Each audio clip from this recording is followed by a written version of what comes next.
Bonjour à tous, c'est Xiliox. Dans cette vidéo, je vais vous présenter uniquement le pack de Nova. On a reçu, je vous rappelle, on est dans le cycle 5, le cycle de Sinistre Motivation. Les deux premiers héros sont sortis d'un coup, Nova et Ironheart. Donc moi j'ai attendu un méga long moment avant de les recevoir, mais ça y est, je les ai reçus hier ou avant-hier, je ne sais plus. Donc je ne vais pas vous faire la revue de tout, puisqu'en général déjà quand je vous fais la revue d'un paquet, ça dure deux plombes.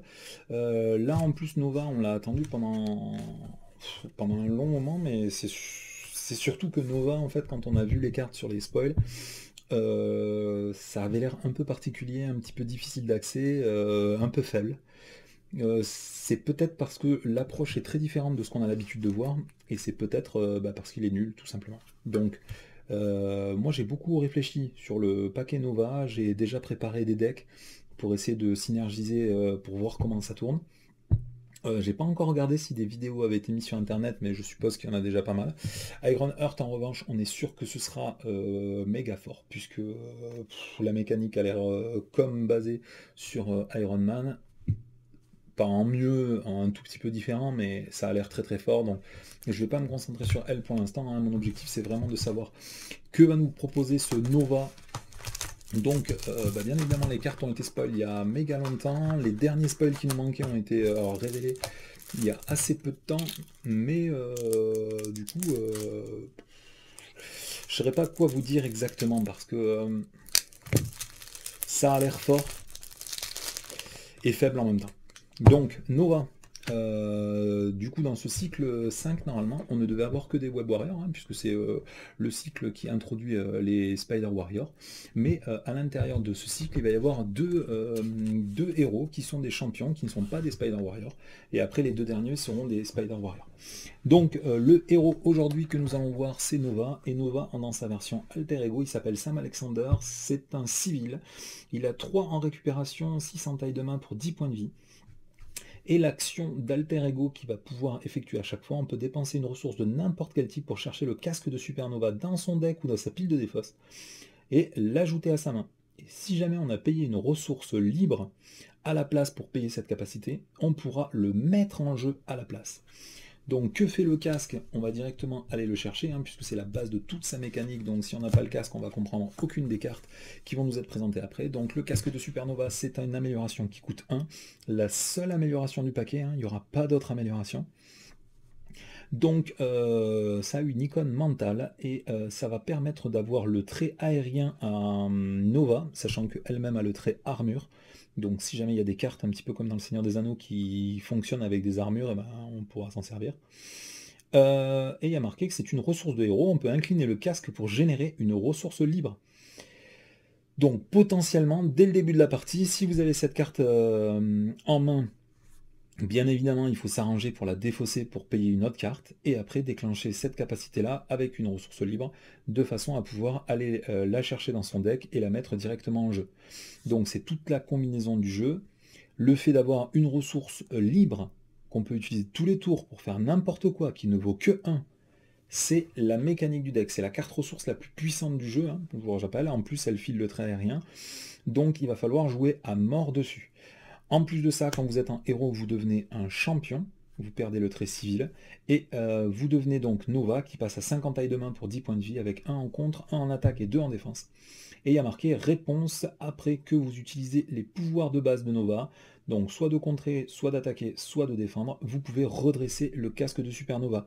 Donc si vous l'aviez précédemment incliné pour générer une ressource, si jamais vous inclinez Nova pour attaquer, contrer ou défendre, vous pourrez redresser le casque de Supernova et ainsi récupérer une ressource. Donc la mécanique a l'air très très bonne. C'est basé sur le fait de générer beaucoup de ressources. Ça va être un de ces premiers héros qui vont avoir des tonnes et des tonnes de thunes. La problématique, c'est qu'il va falloir compenser cette ligne de statistiques extrêmement faible, en attaque, 2 en défense. Je vous rappelle que ça doit être le héros le plus faible du jeu. Ah non, il y a Miss Marvel. Il y a Miss Marvel qui a 1 en contre, 1 en attaque et 1 en défense, mais sinon il n'y a personne qui est plus faible. Normalement, si on fait la somme des statistiques, ça doit être de 6 dans pratiquement tous les cas, sauf pour les héros qui ont beaucoup de points de vie. À ce moment-là, ils ont peut-être des fois que 5 en compétences. Là, du coup, on se rend compte que c'est un héros qui va être très très faible et qu'il ne va être aidé que par le fait d'avoir une ressource gratuite tous les tours, plus Nova, ça veut dire 2 ressources gratuites tous les tours normalement. Donc il va falloir jouer à mort sur le fait d'avoir beaucoup de thunes. Son allié maître, c'est Miss Marvel, donc c'est la Kamala Khan qu'on connaît, hein, qui était en héros avant, et maintenant elle est championne et inhumaine. C'est un allié qui coûte 3, qui a un en contre et un en attaque pour 3 points de vie. Il y a marqué, alors du coup, non mais je le dirai après, c'est pas grave. Euh, il y a marqué, après que vous ayez joué un événement, vous pouvez incliner Miss Marvel et lui infliger un point de vie, à elle donc, pour renvoyer cet événement dans votre main. Donc moi la première fois que j'ai vu cette carte, j'étais très en colère parce que j'aime pas du tout le fait qu'ici on doit infliger des points de dégâts à Miss Marvel. Euh, En fait, c'est parce que les 2 cartes qui ne nous avaient pas été révélées étaient vraiment très très puissantes. Ce sont des événements qu'on a beaucoup envie de récupérer. Après, dans le set de Ironheart aussi, il y a une carte qui peut être cyclée à l'infini avec Miss Marvel qui permet, quand vous la jouez, que tous les champions en jeu ne prennent aucun dégât. Donc Miss Marvel, en fait, elle peut renvoyer, puisque c'est un événement, cette carte dans votre main, et vous pouvez la voir pour la jouer tous les tours. Donc vous êtes virtuellement invulnérable, après vous pouvez toujours perdre à la menace, hein, ça change rien, mais déjà le fait de ne plus jamais avoir à défendre contre le méchant et ainsi de suite, ça représente un avantage qui est certain. Donc ça, il ne faut pas le négliger. Après, en ce qui concerne les événements qu'il y a dans le set déjà de Nova, il y a, je dirais, 2 voire 4 cartes qu'on a vraiment très envie de récupérer. Il y a beaucoup d'événements qu'on va mettre dans notre deck, en justice, en protection, en n'importe quoi, qu'on aura très envie de récupérer également. Donc Miss Marvel, effectivement, est une très très bonne alliée. Le problème, c'est qu'elle va prendre la place d'un de vos alliés, que vous allez certainement pas vous en servir pour attaquer ou contrer, et que vous allez pouvoir utiliser sa capacité que 3 fois. Après, il ne faut pas négliger que le fait déjà de récupérer 3 cartes sur le temps, c'est comme quelque part si vous payez une carte qui va vous permettre de générer 3 ressources. Quelque part, c'est un peu ça aussi. Comme vous allez certainement la payer un peu moins cher avec le casque de Nova, bah du coup vous la payez que 2. Donc c'est délicat. Après, moi je pense qu'en jeu, grâce au combo qu'on va pouvoir faire avec les événements, elle va se révéler à la longue très très forte. Surtout que comme d'habitude, si vous avez vraiment besoin de combos, par exemple en gardant un événement, il y a un événement dans ce deck qu'on aurait très envie d'avoir tous les tours. Vous pouvez le récupérer tous les tours pour le garder à la fin du tour et pouvoir le rejouer au tour d'après. Avec Miss Marvel, vous pouvez faire ce genre de choses. Le seul problème, c'est qu'elle va perdre des points de vie au fur et à mesure. Avec un premier secours, par exemple, vous pouvez lui restituer ses points de vie, tout comme on le faisait avec les alliés maîtres qui sont vraiment très très forts. Moi, je pense toujours à Captain Marvel, puisque c'est la plus puissante de toutes celles qu'on a envie de garder en vie, hein. Faut voir, mais je pense que même si j'ai dit que c'était une mauvaise carte, selon comment tourne le deck, ça peut être une carte très très forte. Allez, du coup, la carte suivante, c'est projection de champ de force. Donc, c'est un événement qui coûte un super pouvoir. Interruption de héros, il y a marqué quand un personnage ami est censé subir n'importe quelle quantité de dégâts d'une attaque, prévenez 3 de ces dégâts. Et si vous avez payé avec une ressource libre, vous pouvez infliger 3 points de dégâts à un ennemi. Donc, ça, c'est une des dernières cartes qui a été spoil, hein. Je crois que c'est la dernière qui nous manquait du set. Elle est en 2 exemplaires. C'est une carte qui est vraiment incroyable parce que vous pouvez soit pas vous défendre et prendre une attaque en pleine face, et si jamais vous prenez trop de dégâts de cette attaque, vous pouvez en absorber 3 points de dégâts. Donc ça fonctionne comme la mécanique de Miss Marvel Hero, hein, je vous rappelle, je crois que c'est manœuvre d'évasion. C'était une carte qui coûtait 0 et qui faisait en plus piocher une carte, c'était déjà très fort. Bon, là ça coûte plus cher, mais ça permet d'infliger 3 points de dégâts, donc c'est quand même méga méga fort, hein. Donc c'est une carte qui est géniale. Moi c'est typiquement le genre de carte que j'aimerais récupérer avec Miss Marvel. A noter qu'on ne peut pas comboter Miss Marvel avec cette carte là, hein, parce que ça c'est forcément une absorption due à une attaque, alors que là c'est pas une attaque, hein, ni le fait qu'elle subisse des points de dégâts, ni les dégâts consécutifs suite à l'activation d'un allié. Donc ça sert vraiment que pour les attaques, mais ça reste à la fois une absorption de dégâts qui fait des dégâts. C'est costaud, quoi. Après, on va voir enfin se dégager la nouvelle mécanique de ce héros, hein. Vous le voyez, ici il faut payer avec une ressource libre. Ici c'est pareil, les cartes suivantes s'appellent vol supersonique. Ok, supersonique. C'est marrant parce que la carte en anglais évoquait plutôt la lumière, et là on parle de son. Bon. C'est un événement qui coûte 2, un super pouvoir contre. il y a marqué que vous pouvez doubler le nombre de ressources libres générées quand vous payez cette carte. C'est une action de héros contre, donc qui vous permet de retirer 3 de manigance de n'importe quelle manigance en jeu.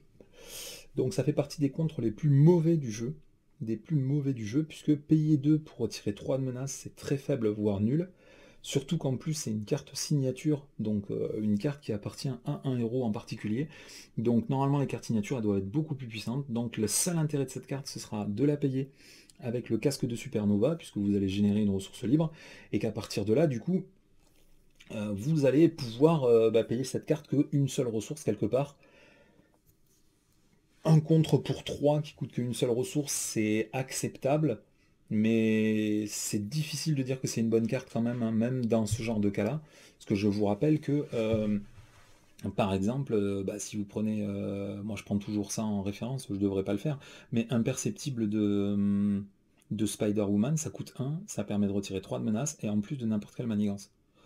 Donc quand on fait la comparaison avec les deux cartes, c'est un peu sévère. Et ce qui est d'autant plus sévère, c'est que si jamais par exemple on joue avec une intense concentration, parce que c'est une carte super pouvoir, et ben il n'y aura aucun intérêt à cette carte. Ça nous permettra juste de la payer 1, donc quelque part en plus ça nuit au pouvoir d'intense concentration. Alors intense concentration, on aura quand même envie de la jouer au cas où si on n'a plus de ressources libres pendant son tour pour jouer cette carte.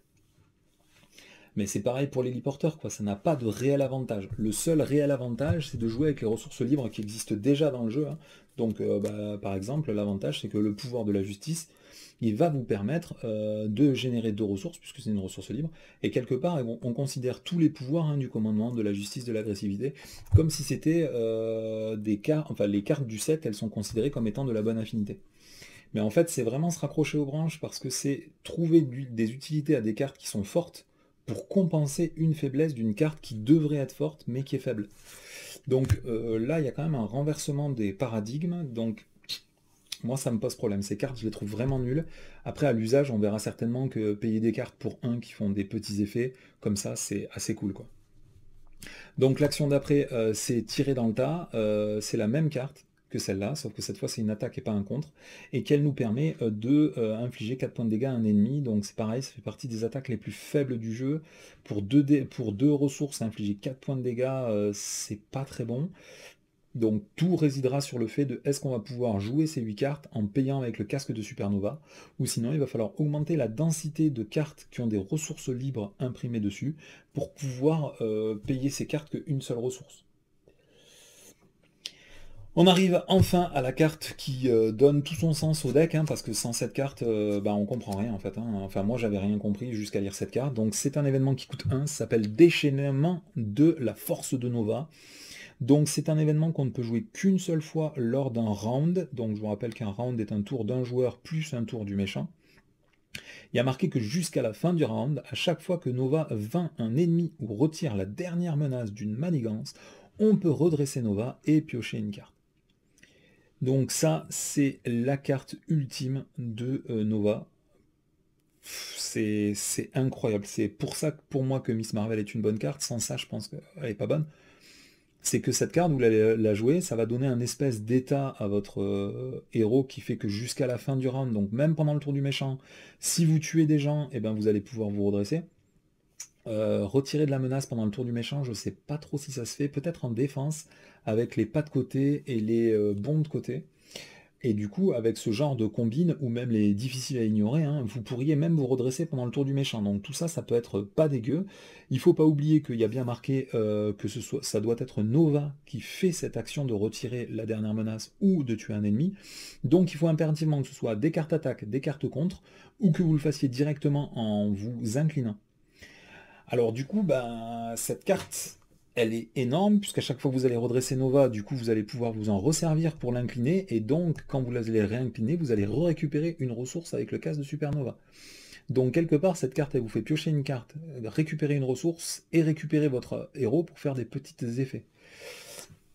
Pendant le tour du méchant, même en faisant des protections de champ de force, on pourra infliger des points de dégâts, hein, parce qu'il y a marqué toujours pareil, à la deuxième personne du pluriel, donc c'est vous qui infligez les points de dégâts. Donc si vous tuez un ennemi et que vous êtes incliné, vous pourrez vous redresser et piocher une carte avec le déchaînement de la Nova Force. Donc ça, c'est une carte forte. Moi, j'aurais tendance à essayer de la jouer tous les tours. J'aurais tendance à essayer de faire un deck qui tourne que autour de Miss Marvel. Le fait qu'elle survive un maximum de temps pour pouvoir me faire récupérer en permanence les déchaînements de force de Nova jusqu'à ce que je pioche le deuxième exemplaire. Après, j'arrête de la cycler. Ça va être, à mon avis, une méga tuerie. Le problème, c'est que bah, il faut avoir la capacité de tuer un ennemi. Donc il faut qu'il y ait des sbires, ou sinon il faut arriver au dernier moment où vous allez tuer le méchant. Ou sinon il faut des quêtes annexes en jeu, sinon vous n'allez pas pouvoir cycler suffisamment cette carte pour générer beaucoup de ressources et faire beaucoup de choses pendant votre tour. Donc cette carte elle va être méga forte, surtout quand vous jouez à 2 ou 3 joueurs, hein. Il suffit que tout le monde soit dans la combine et il vous laisse un de menace sur plein de manigances annexes, il vous laisse plein de sbires à un seul point de vie. Là, vous nettoyez toute la table entière en piochant 300 cartes. Après quand on joue en solo c'est beaucoup plus difficile, parce que vous n'avez que les sbires que vous allez tirer et les manigances annexes que vous allez tirer lors de l'étape 3 et 4 du tour du méchant, donc ça va être plus compliqué. Après, ce qu'il faut vraiment noter et pas oublier, c'est que ça marche aussi sur la manigance principale. Donc si jamais vous retirez tous les tours la manigance principale, comme moi je le fais en juin, hein, et que vous êtes très très bas sur la menace de la manigance principale, déjà ça vous permet de déclencher cet effet. Et puis quand vous passez d'une étape du méchant à la deuxième, on considère quand même que vous êtes en train de vaincre un ennemi, donc vous pouvez aussi déclencher cet effet. Donc il y a deux façons simples de déclencher son effet, et puis après il y a des façons plus compliquées. Les façons plus compliquées, ça va être de faire du deck building autour, hein, donc c'est-à-dire soit vous jouez justice, et vous allez jouer les événements qui vous servent, ça s'appelle d'une manière ou d'une autre, qui vous servent à aller chercher des quêtes annexes pour pouvoir piocher des cartes, résoudre ces quêtes annexes, bénéficier de leurs effets, par exemple avec les enquêteurs chevronnés, avec les dégager la zone, pour piocher des tonnes de cartes. Après, vous les dégagez pour repiocher d'autres tonnes de cartes, et vous vous accommodez des effets négatifs de ces quêtes annexes si jamais elles ont des effets d'entrée en jeu ou de sortie de jeu. Et après, vous pouvez jouer un deuxième dynamique sur les decks agressivité, en allant chercher des sbires, en jouant par exemple Angela, ou comment elle s'appelle l'autre carte, c'est chercher la bagarre, qui vous permet d'aller chercher des sbires, les mettre en jeu, et ainsi après en les tuant, vous allez piocher des cartes, redresser Nova, et ainsi de suite. Donc moi je m'axerais vraiment sur cette façon-là de jouer Nova. C'est les premières parties que je vais vous présenter, hein. Moi je ne jouerai pas en défense, certainement pas en commandement. Je ne me rappelle plus quel est le thème du deck, c'est vendu avec un thème agressivité ici. Je me rappelle plus quel est le thème de ce deck. Je crois que il n'y a pas. Enfin si, le thème c'est juste cogner fort. Je ne me rappelle plus le thème de ce deck. Allez, les deux dernières cartes, c'est des cartes ressources qui s'appellent Connexion avec le World Mind. Donc c'est une ressource. Et la seule particularité de cette carte, c'est que elle compte pas dans votre taille de main. Et ça a une ressource libre dessus. Donc ça va pouvoir déjà déclencher la capacité en alter ego de Sam Alexander pour pouvoir mettre le casque de Nova, de Supernova, pardon, directement en jeu et pas forcément que dans votre main. Donc ça c'est une bonne carte. C'est une très bonne carte pour deux raisons, c'est une moins bonne carte pour une seule raison. Déjà, comme c'est une ressource libre, ça va vous permettre de déclencher tous ces effets-là. Comme c'est une ressource libre, ça va vous permettre de payer tous les effets dans le jeu qui vous demandent de payer des ressources spécifiques, c'est souvent pénible. Et surtout, ça va nous permettre de payer les cartes, parce qu'il y a de plus en plus de cartes maintenant qui ont exigence, donc qui vous demandent une ressource physique, une ressource mentale. Cette carte-là va avoir cet effet-là, donc ça, c'est pas trop mal.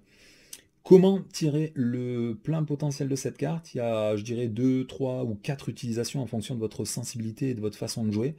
La première, c'est que si vous l'avez dans votre main de départ, eh ben, ça vous permet d'avoir une carte en plus dans votre main. Donc ça, c'est vraiment pas dégueu. À la fin de votre tour, si jamais vous faites votre main et que vous avez cette carte, vous pouvez tirer des cartes en plus. Donc tout ça, c'est vraiment pas mal. Il y a un effet un petit peu plus annexe qu'on va pas forcément penser. Ça vous permet de stocker des ressources libres d'un tour sur l'autre. Si jamais vous avez tout votre tour, vous savez comment le faire sans utiliser la dernière ressource, vous pouvez garder cette carte dans votre main, et quand vous referez votre main à la fin du tour, vous aurez toujours la connexion avec le World Mind, avec l'Esprit Monde. Donc ça permet de décaler des ressources libres d'un tour sur l'autre. Donc là, c'est vraiment toutes les activations, enfin toutes les utilités de base de cette carte. Il y en a des un petit peu plus subtiles, mais c'est un petit peu difficile à expliquer, donc je ne vais pas le faire dans cette revue de cartes. Le seul défaut de cette carte, c'est que si jamais en jouant déchaînement de la force de Nova, vous tirez cette carte, et bien là par contre vous piochez la carte, vous ne faites pas en refaisant votre taille de main. Donc c'est le seul moment où on n'aura pas envie de piocher les connaissances, les connexions avec l'esprit monde. Ça c'est le seul défaut, et comme moi j'aimerais jouer sur cette combo là, hein, piocher un maximum de cartes pour avoir un maximum de choses à faire, j'aurais pas envie de piocher les connexions vers l'esprit monde à ce moment-là. Dernière carte, c'est un soutien, un individu.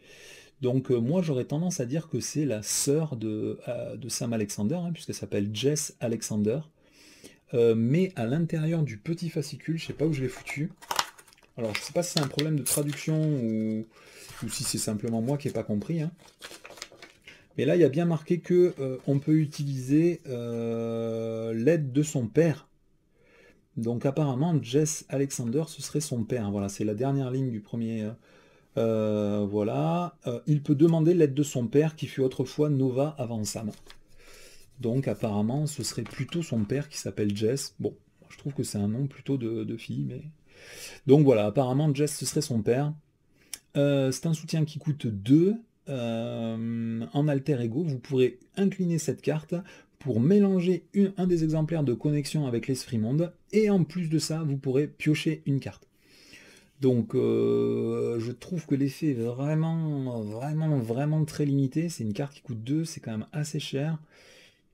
Alors ça permet de piocher une carte, mais c'est seulement en alter ego, c'est compliqué. Surtout qu'ici on n'a aucun effet de contrôle du méchant, pas d'effet désorienté. Donc si on passe en alter ego, notamment quand on joue en solo, ça veut pratiquement toujours dire passer une étape de quête, c'est pénible, hein. C'est pénible. Voilà, bah écoutez, là du coup on a fait le tour du set de Supernova. On va regarder vite fait son obligation et ses némésis. Donc son obligation, ça s'appelle le poids du monde. Je peux le poser là? Je peux le poser là. Donc ça s'appelle le poids du monde. C'est une carte qu'on va directement donner à Nova.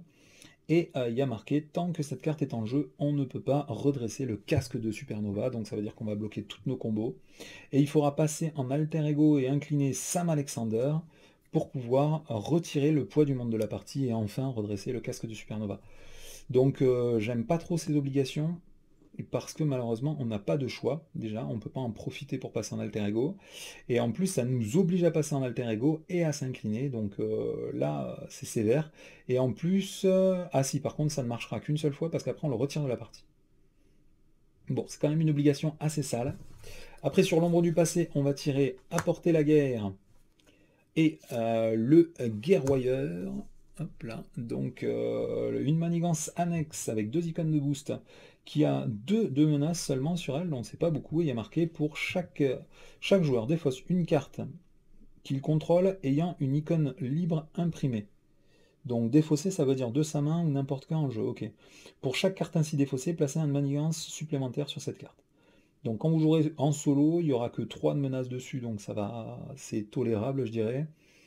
Bon, il y a une icône aléa, donc il faut le dégager quand même de suite, bien que avoir des icônes aléa avec Sam Alexander, selon son potentiel et sa puissance, ça peut avoir un intérêt, hein, parce que mettre plusieurs manigances annexes en jeu, sbires en jeu, et ainsi de suite, ça peut permettre de déchaîner la puissance de Supernova en faisant beaucoup de combos.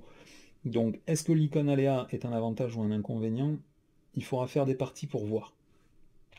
L'illustration est magnifique, hein, je ne sais pas qui c'est qui vient de tuer là, c'est le Guerwire qui surplombe un cadavre, je ne sais pas lequel c'est, mais ça a l'air plutôt savoureux. Après le Guerwire, c'est un sbire qui a 1 en manigance, 3 en attaque, c'est une brute Shitori.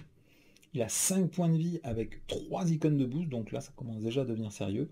Il y a une interruption forcée quand le Guerwire vous attaque, il gagne plus en attaque pour chaque carte de votre main ayant une ressource libre imprimée dessus, et cette attaque gagne déferlement. Donc tout le problème, c'est qu'on aura envie de mettre beaucoup de cartes avec des icônes libres dans son deck pour pouvoir payer les événements plus facilement.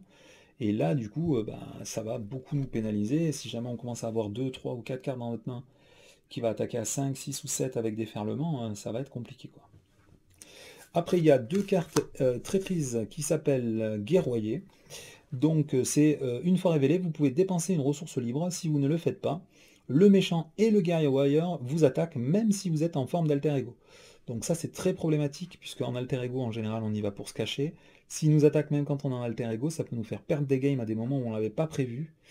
Très dangereux, et puis même si on est en héros, hein, resubir une nouvelle attaque plus une attaque du guerrier, il faudra être sûr de pouvoir payer la ressource libre en espérant que le casque soit pas incliné au moment où on retourne cette carte. En effet boost, il y a marqué pour chaque carte avec une ressource libre que vous avez dans votre main, vous placez un de menace sur la manigance principale. Donc là, pareil, extrêmement dangereux, hein, parce que ça peut faire passer des étapes de quête à des moments où on ne le veut pas, et en plus de base, il y a une icône de boost en plus de l'effet boost. Donc c'est chaud. Hein. Et le dernier, c'est la guerre est là, c'est aussi une traîtrise, en plus elle a un renfort.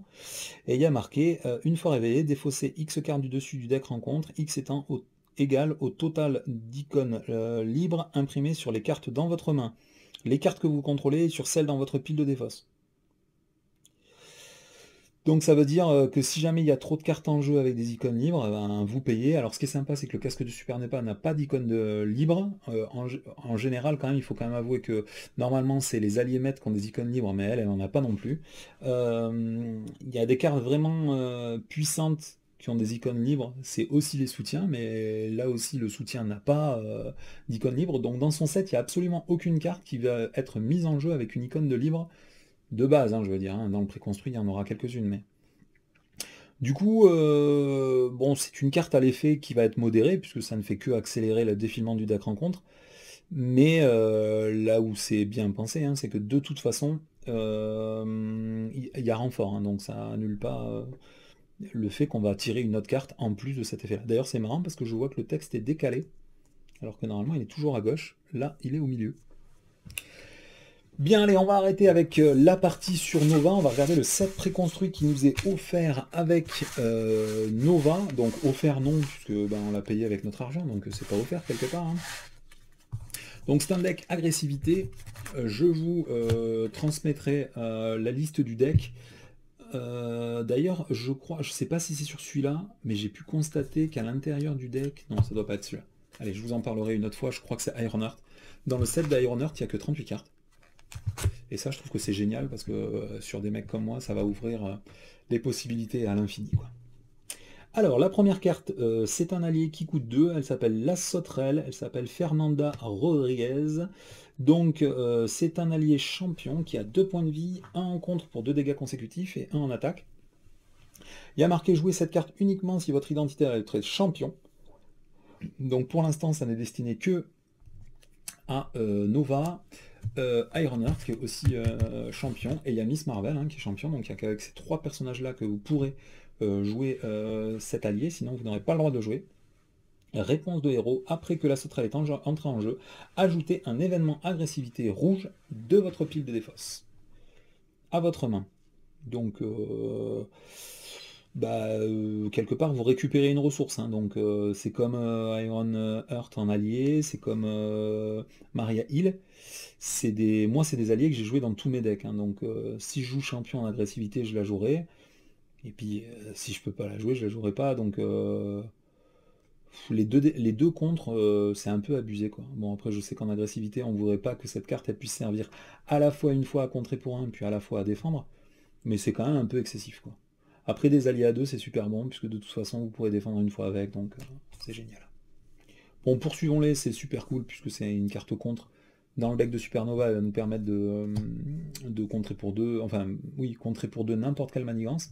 Je vous rappelle, hein, c'est la seule carte agressivité qui vous permet de contrer sur n'importe quelle manigance. Hein. Normalement, c'est que sur la manigance principale, comme en protection.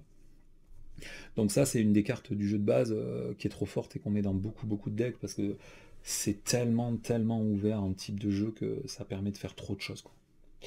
La carte suivante, celle-là, elle m'a fait plaisir quand on l'a découverte, parce que c'est une carte qui va nous permettre de jouer avec le trait aérien. Donc c'est un événement qui coûte 1, ça s'appelle Assaut aérien, et c'est un événement à la fois aérien et attaque. Vous ne pouvez jouer cette carte que si votre identité a le trait aérien, il y a marqué après que vous ayez attaqué, vous pouvez infliger 4 points de dégâts à un ennemi. Donc, c'est une activation conditionnelle, hein, puisqu'il faut avoir le trait aérien. Je vous rappelle que Sam Alexander gagnera le trait aérien s'il a le casque de Supernova. S'il n'a pas le casque de Supernova, de toute façon, la partie, ça va être difficile. Mais je pense que ça fait partie des meilleures cartes avec le trait aérien qu'on a. Hein. Pour l'instant, on doit en avoir 5, je dirais. Peut-être 6.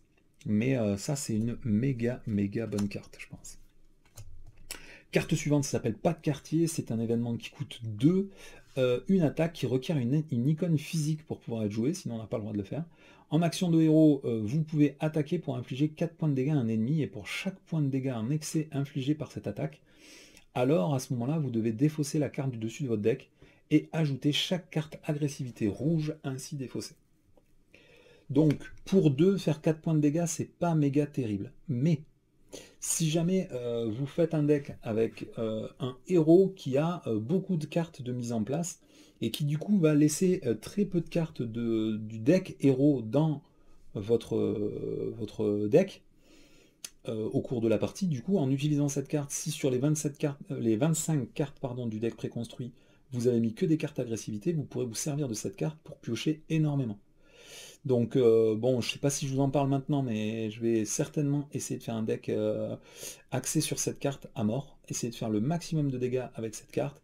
Donc bon, je vous en parlerai dans une prochaine vidéo, hein. Le but ça va être de jouer avec des jusqu'au boutisme et ainsi de suite, pour pouvoir piocher un maximum de cartes tous les tours en jouant cette carte. À mon avis, ça peut être vraiment pas dégueu. Après, la problématique, comme toutes les cartes avec des dégâts en excès, c'est qu'il faut s'arranger à faire les dégâts en excès. Donc il faut soit avoir un sbire avec très peu de points de vie pour pouvoir déclencher son effet. Quand vous n'avez pas de sbire, bah, vous l'avez dans l'os. Et sinon, il faut que le méchant il soit en fin d'étape 1 ou en fin d'étape 2 si vous jouez en expert pour pouvoir déclencher son effet.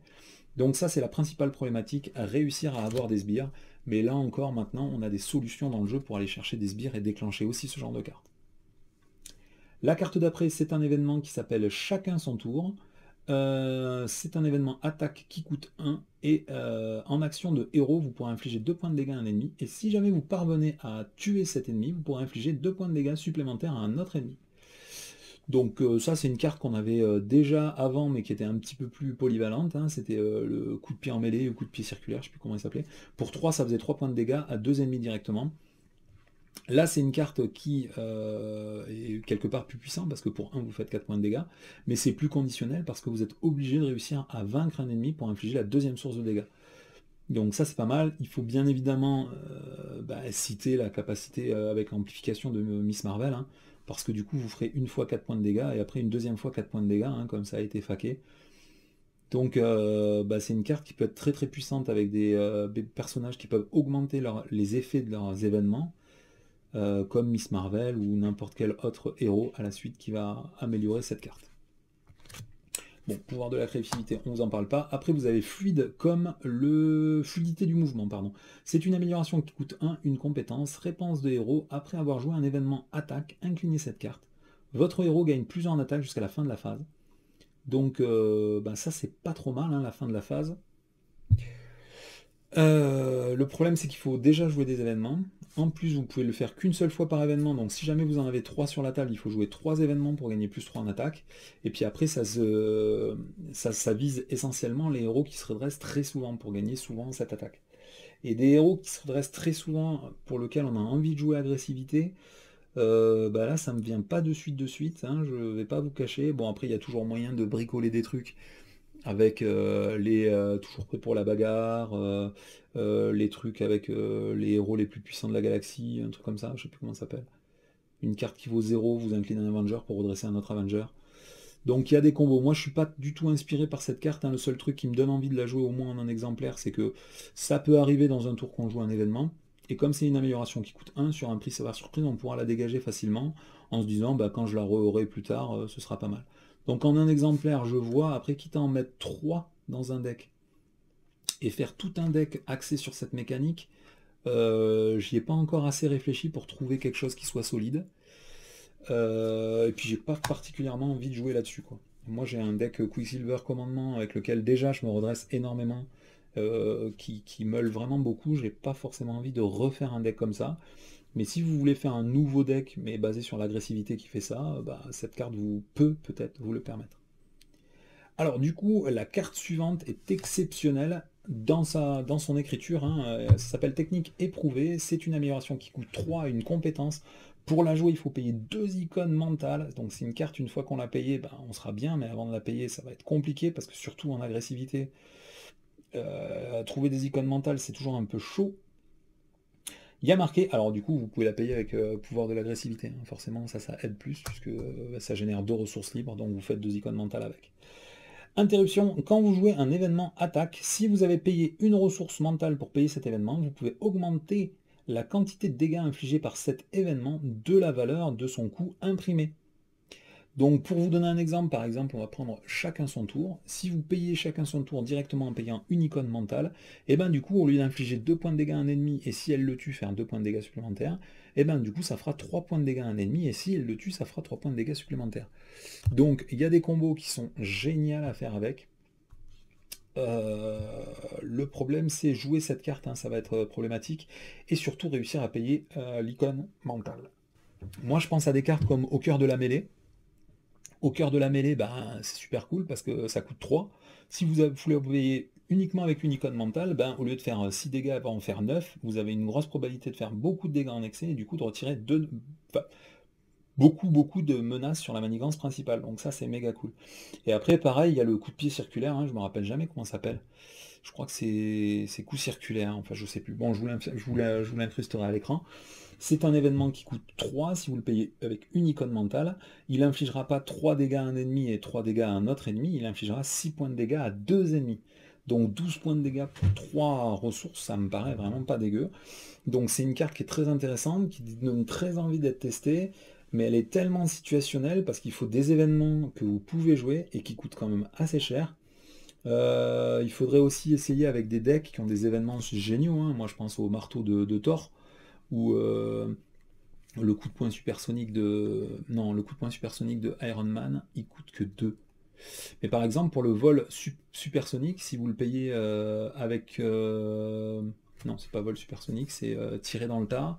Je sais pas si on peut considérer que la ressource libre, en plus d'être libre, elle a un autre effet. Est-ce qu'elle est libre plus mentale, par exemple? Parce que là, ça vous permettrait, pour seulement une ressource libre, d'infliger 6 points de dégâts. Alors s'ils l'ont mis dans 7, je pense très fortement qu'on a le droit de le faire, mais je pensais que ce serait clarifié dans le petit fascicule et en fait ça n'est pas marqué. Est-ce qu'une ressource libre, elle compte déjà comme étant une ressource libre et en plus vous pouvez décider qu'elle est mentale? Ça, je ne sais pas.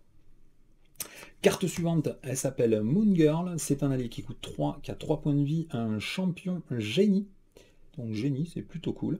Ça a 2 de contre pour 2 dégâts consécutifs et 2 en attaque pour 2 dégâts consécutifs.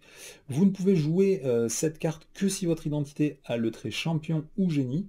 Donc malheureusement déjà en Sam Alexander on ne pourra pas le jouer si on est en alter ego, il faudra forcément passer en héros pour pouvoir le jouer. Et en effet il y a marqué après que vous ayez joué Moon Girl de votre main, vous pouvez piocher une carte pour chaque icône mentale que vous avez utilisée pour payer cette carte.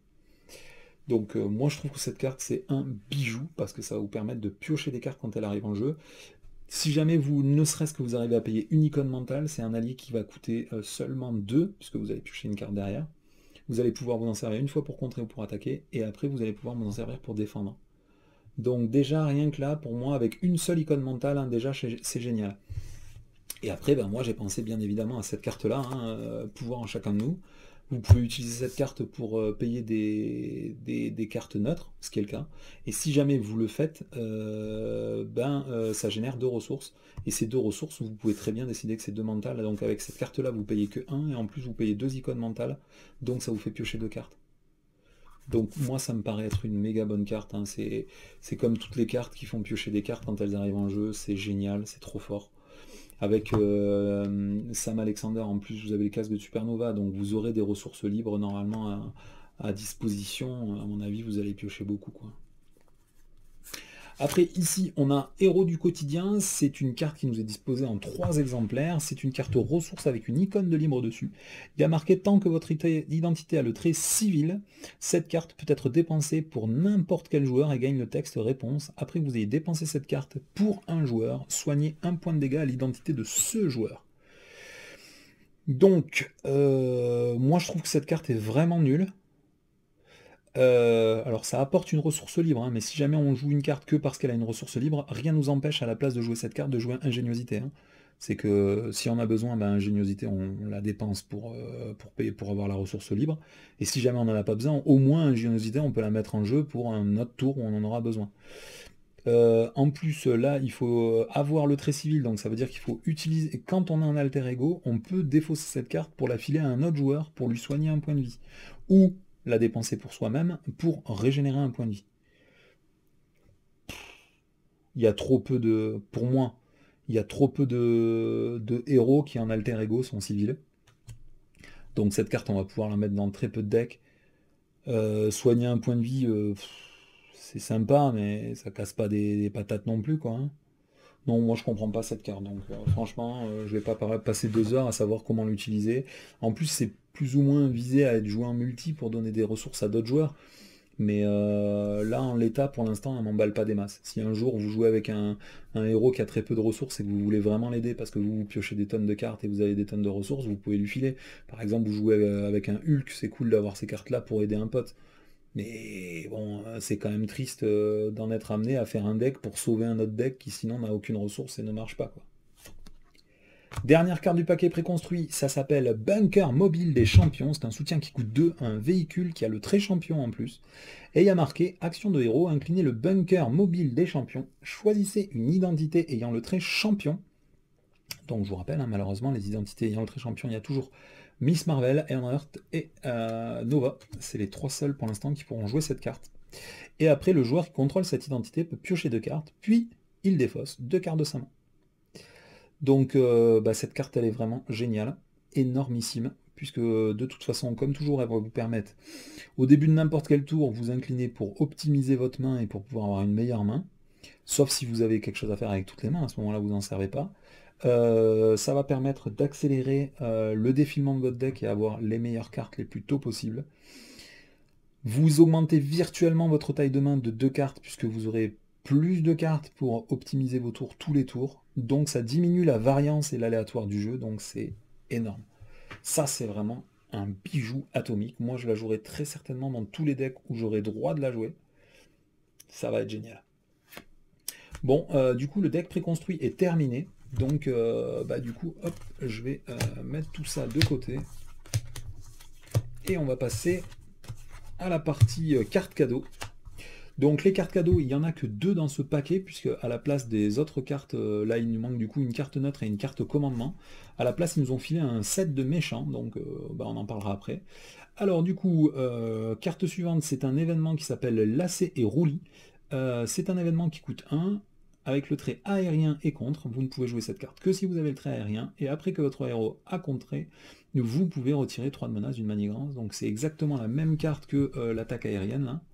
Assaut aérien, mais cette fois en défense. Donc c'est sympa, moi je trouve que c'est très très bon comme carte. Des cartes qui coûtent que 1 et qui font 3 de contre, c'est bien. La limitation et le fait que ce soit conditionnel au fait d'avoir le trait aérien, c'est vraiment pas mal du tout, quoi. Carte suivante, ça s'appelle prendre de la hauteur. C'est une amélioration qui coûte 1, qui a le trait aérien et tactique. Et il y a marqué, tant que votre identité a le trait aérien, vous diminuez de 1 la quantité de dégâts que vous subissez à chaque attaque ennemie. Il y a marqué interruption forcée, quand votre tour commence, défaussez cette carte. Donc cette carte, je suis beaucoup plus mesuré. En l'état, je vois pas très bien comment m'en servir. Parce que déjà, il faut avoir le trait aérien. Ensuite, elle diminue les dégâts, mais uniquement des attaques ennemies, donc pas les cartes traîtrises, pas les dégâts indirects et ainsi de suite. Donc, je vois pas très bien comment servir cette carte, et en plus, elle dégage au début du tour d'après, donc ça va vous servir que pendant un tour. Dans quel contexte elle pourrait être bien? On l'a vu avec Vision, hein, quand vous passez en forme intangible, c'est très sympa d'absorber 2 points de dégâts de chaque attaque. Mais je ne sais pas si on ira jusqu'à payer pour faire cet effet-là, et surtout si c'est un effet qui est temporaire dans le temps. Donc là, en l'état actuel des cartes, il n'y a rien qui nous permet de jouer des cartes tactiques moins chères, rien qui nous permet de récupérer les améliorations ou les empêcher de quitter le jeu. Donc là, pour l'instant, je suis un petit peu dubitatif sur l'utilisation de cette carte. Je vois pas du tout qu'est-ce qu'on peut en faire. Donc si vous trouvez une utilisation, n'hésitez pas à le mettre en zone commentaire. Mais là, franchement, je vois pas du tout qu'est-ce qu'on peut faire avec cette carte, quoi. Et enfin, les dernières cartes qui nous sont données, là, c'est pour la première fois dans le jeu, et puis malheureusement, maintenant, ça va être fait à chaque paquet, hein. Moi, je préférerais avoir des cartes joueurs, hein. Mais là, maintenant, ils ont décidé qu'ils nous fileraient des sets modulaires dans chaque nouveau paquet de héros à partir de maintenant. Donc là, c'est un set modulaire de 6 cartes, et du coup, bah, ils ont viré 6 cartes du paquet, hein, au lieu d'avoir 60 cartes joueurs, enfin 59, puisque cette carte, on ne peut pas la jouer. Et ben du coup, vous aurez que 63 cartes. 53 cartes. Alors après, bon, déjà c'est cool qu'on ait eu ces deux cartes-là, puisque moi je croyais qu'ils allaient complètement nous virer toutes les cartes joueurs. Donc c'est un set modulaire d'une difficulté très importante, hein, puisque bah, vous allez voir un sbire qui est vraiment très très chaud dedans. Il n'y a pas beaucoup d'icônes de boost quand même, ça va. On a deux cartes à 0, une carte à 1, une carte à 2, pardon, deux cartes à 2 et une carte à 3. Et après, il y a une manigance annexe qui s'appelle Attaque blindée, manigance qui a 3 dessus, et il y a marqué chaque ennemi ayant une carte tenace en jeu a plus 3 en attaque. Donc bon, les états tenaces sur des ennemis, il n'y en a pas non plus des tonnes et des tonnes, donc c'est pas méga grave. Mais bien évidemment, le tatou va avoir une capacité, donc le tatou c'est le sbire élite de ce deck. Lui, il va avoir 1 en manigance et 1 en attaque, 8 points de vie, il est tenace, il peut avoir n'importe quelle quantité de tenace dessus. Et il y a marqué, après que le tatou s'est activé contre vous, donnez-lui une carte état tenace. Donc bah, là, ça va en faire un allié qui va rester en jeu vraiment très longtemps. Il va pas arrêter de gagner des états tenaces, donc à chaque fois, il va lui falloir faire un petit point de dégâts ou utiliser des capacités perçantes pour lui virer. Et puis si jamais vous le laissez, bah, il gagne plus 3 en attaque, il passe à 5 en attaque. Donc il faudra dégager soit cette carte, mais pas laisser les deux, hein. Après vous avez un attachement qui s'appelle rouler boulet. C'est un attachement condition. Il y a marqué attacher cette carte au tatou. Si le tatou n'est pas en jeu, cherchez dans le deck rencontre la pile de défense rencontre et mettez-le en jeu avec cette carte attachée à lui. Il y a marqué tant que le tatou a une carte état tenace, les personnages ne peuvent pas défendre contre ses attaques et ils gagnent plus 2 en attaque. Donc ça permet avec ce set modulaire d'avoir quelque part 2 fois l'allié, enfin le sbire tatou. Moi j'aime pas du tout cette carte parce que je trouve que ça retourne complètement la game. Si vous l'avez, hein, vous vous rendez compte, vous vous retrouvez avec un ennemi qui a 8 en défense, 8 points de vie, il a 4 attaques dès qu'il a un état tenace. Et en plus, vous ne pouvez pas défendre contre ses attaques tant qu'il a des états tenaces. Pour peu qu'il y ait aussi l'attaque blindée en même temps, il a plus 4 en attaque, mais il a 7. Ça me paraît vraiment pas un set que j'aurais envie d'affronter. Tout simplement parce que c'est pas une mécanique intéressante, c'est juste qu'il va y avoir des variabilités énormes. C'est pas comme le set quand vous affrontez. Moi j'adore là, celui où il y a Rhino dedans. C'est contre quel mec qui a Rhino? Je crois que c'est l'homme des sables. Enfin, il y a un set sur lequel on affronte Rhino, et il y a plein de cartes qui nous mettent Rhino contre nous, qui le remettent en jeu. Je trouve que la mécanique est sympa parce que tu affrontes Rhino, tu n'affrontes pas une mécanique complètement dingue en fonction de ce que tu peux tirer comme carte, quoi. Après, la traîtrise, il y en a 2, ça s'appelle Endurci. C'est une traîtrise qui fait qu'une fois que ça a été révélé, on donne une carte état tenace à Tatou et au méchant.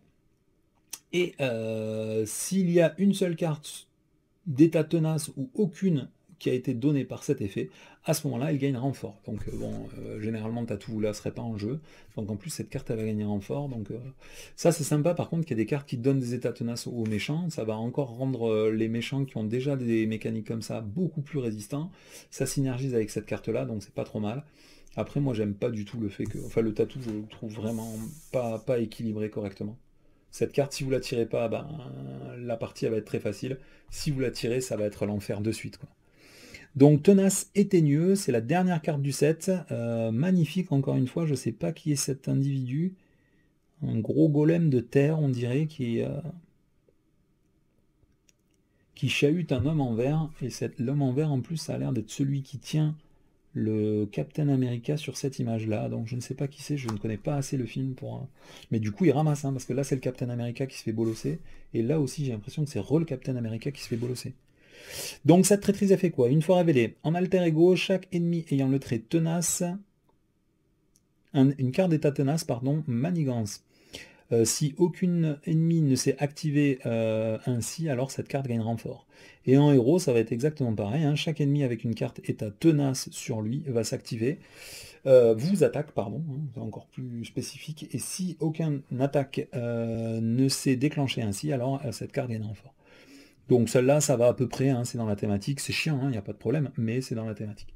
Donc moi je suis pas du tout fan de cette nouvelle mécanique de foot des sets modulaires, surtout que moi je participe exactement de la logique inverse, hein. C'est-à-dire que moi je prépare mes scénarios, et dedans je mets même les cartes de basique et ainsi de suite, quoi. Et du coup tout est prêt à jouer tout le temps, donc les sets modulaires, je sais que je m'en sers pas. Déjà les sets modulaires qui nous restent, je m'en sers déjà pas.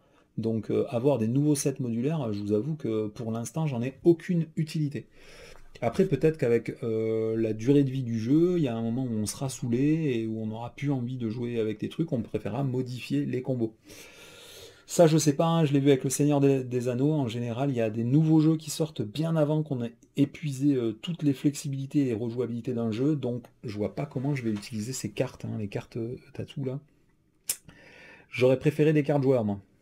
Voilà, du coup, on a fait le tour de toutes les cartes de l'extension Hero Nova. Donc, intéressant. J'ai sauté dessus, bien évidemment, dès que je l'ai eu, parce que je suis très curieux de savoir si la mécanique de Sam Alexander le rend vraiment indestructible, ou si c'est une bouse.